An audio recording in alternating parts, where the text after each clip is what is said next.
लोक परलोक की खाई।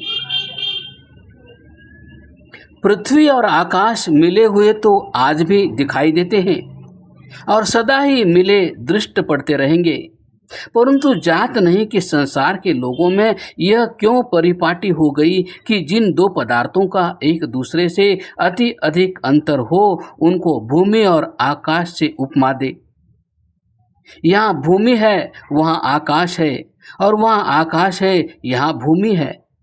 इसी प्रकार जो लोक है वही परलोक है, केवल दृष्टिकोण का भेद है। यदि ध्यानपूर्वक देखा जाए तो यह प्रवाह अनंत है जो कभी समाप्त नहीं होता। हम जहाँ ठहरे हैं वह आदि भी है अंत भी। आदि कहना आंधी से चाहिए, क्योंकि इसके पहले केवल अभाव तो था नहीं, कुछ तो था। और अंत कहना भी आंधी से चाहिए, क्योंकि इसके पीछे भी अत्यंताभाव तो होगा नहीं, कुछ होगा।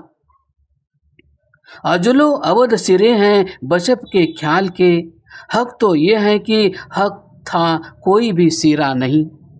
अर्थात आदि और अंत मनुष्य की भावनाओं के सिरे हैं। सत्य तो यह है कि सत्य का न आदि है न अंत है।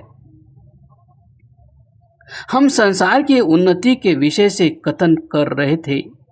परलोक की प्राप्ति इस लोक की प्राप्ति पर इसी प्रकार आधारित है जिस प्रकार यात्रा का एक भाग दूसरे भाग पर। मुझे इलाहाबाद से कलकत्ते जाना है। कलकत्ता मेरी अंतिम मंजिल है और इलाहाबाद मेरी यात्रा का आरंभ है। इलाहाबाद से चलकर कलकत्ते पहुंचने तक जो अवकाश व्यतीत होगा उसे हम यात्रा कहते हैं। यदि हम स्पष्टीकरण के हेतु उपमा से काम लें तो कहेंगे कि कलकत्ता परलोक है और इलाहाबाद से कलकत्ते तक पहुंचते पहुंचते जो दूरी व्यतीत होगी उसका नाम संसार है। अब इस लोक का महत्व इस उपमा से ही स्पष्ट हो जाएगा। यदि इलाहाबाद से कलकत्ते तक सड़क न होती या बुरी सड़क होती तो हमारा इलाहाबाद से चलना कठिन होता और कलकत्ता पहुंचना भी। इसलिए हमारी यात्रा की सफलता के लिए सुदृढ़ और विश्वसनीय सड़क बनाई गई और कलकत्ते तक की दूरी अधिक है और क्षणों में पूरी नहीं हो सकती। इसलिए यात्रा को सुखद बनाने का प्रयत्न किया गया है। बैठने के लिए अच्छे गद्दे और बिस्तरे, सोने के लिए समुचित स्थान और गर्मी से बचने के लिए वैज्ञानिक साधन, भूख लगे तो खाना, प्यास लगे तो पानी वहीं प्राप्य कर दिया गया। यदि आप पैसे वाले हैं तो वहीं पर बैठे संसार भर की खबरें भी जान सकते हैं, परंतु यह यात्रा है, मंजिल नहीं। क्योंकि इतनी सुविधाओं के होते हुए भी आपकी दृष्टि कलकत्ते पर है। कलकत्ता आते ही आप उतर पड़ेंगे या रेलवे के कर्मचारी आपको उतरने पर बाधित करेंगे। यात्रा और मंजिल में यही भेद है और इस लोक और परलोक में भी यही भेद होना चाहिए। मतमतांतर वाले इस लोक को अधर्म और त्याज्य समझते रहे, इसीलिए मानव जाति दो भागों में विभक्त हो गई। पहली इस लोक को प्रिय समझने वाली, दूसरी परलोक को चाहने वाली।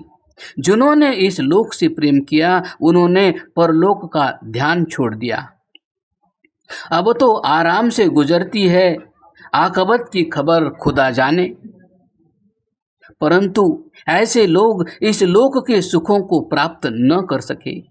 ऐसे दुनियादार व्यक्तियों और उनके वासनामय जीवन की शास्त्रकारों ने हड्डी चूसने वाले कुत्ते से उपमा दी है। कुत्ता एक सूखी हड्डी पाकर उसे चूसने लगता है। हड्डी सूखी है, उसमें न मांस है न रुधिर। वही हड्डी उसके मुंह में घाव कर देती है जिसमें रक्त का प्रवाह आरंभ हो जाता है। कुत्ता समझता है कि वह हड्डी चूस रहा है और यह खून उसी हड्डी में से आ रहा है।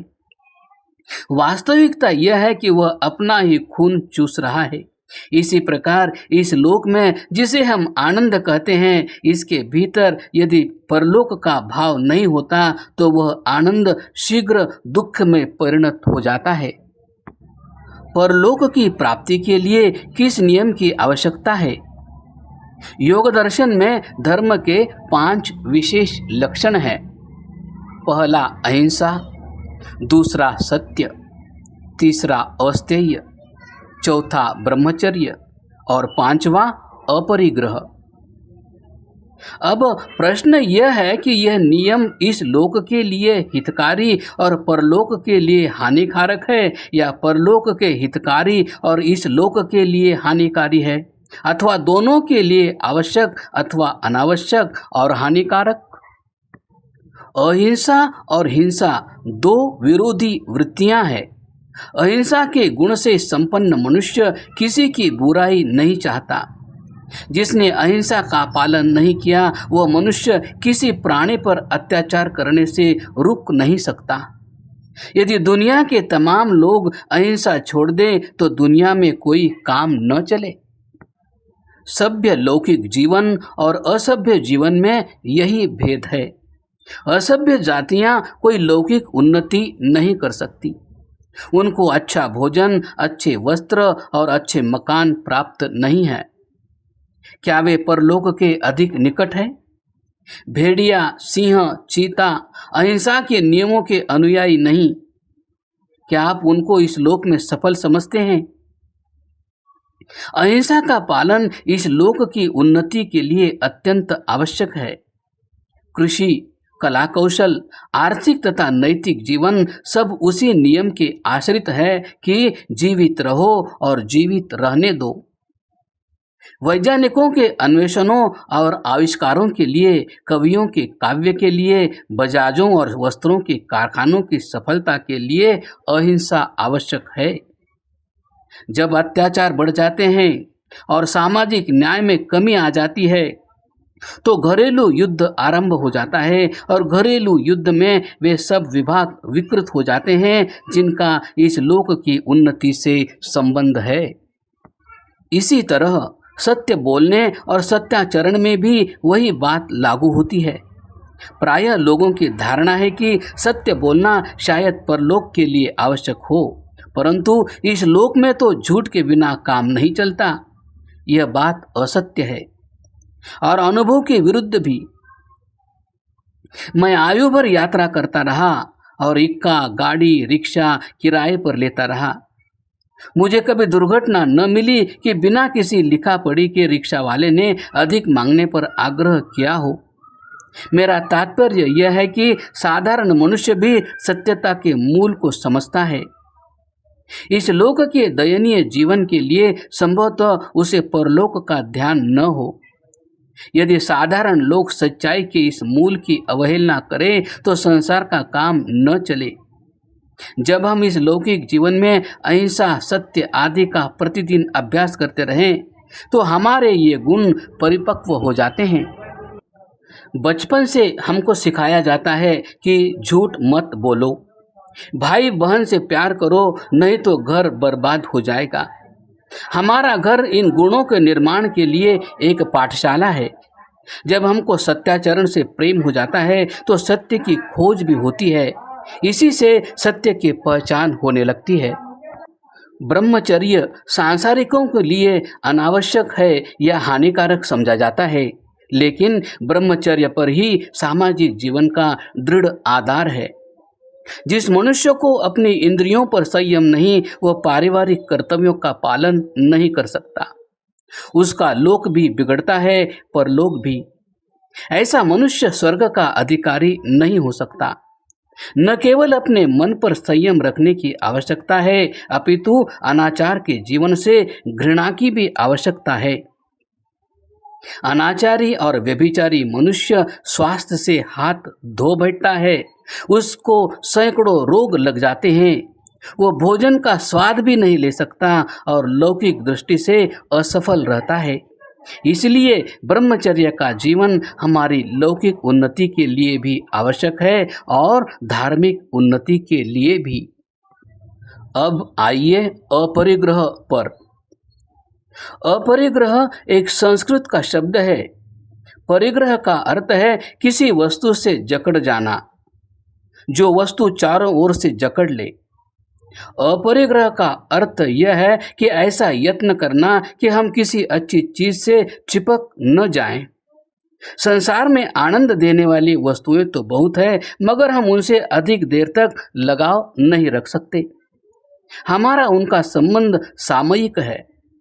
यदि इसी सामयिक संबंध को हम नित्य समझ लेते हैं और इनके साथ चिपके रहने की कोशिश करते हैं, तो वही चीजें दुख का कारण हो जाती है और हम उनको छोड़ने पर मजबूर हो जाते हैं। यदि आपको विशेष भोजन प्रिय है तो आप उसे मुंह में ले जाने का यत्न करते हैं, परंतु उसे मुंह में देर तक रखने का यत्न करें तो आपको उससे घृणा हो जाएगी।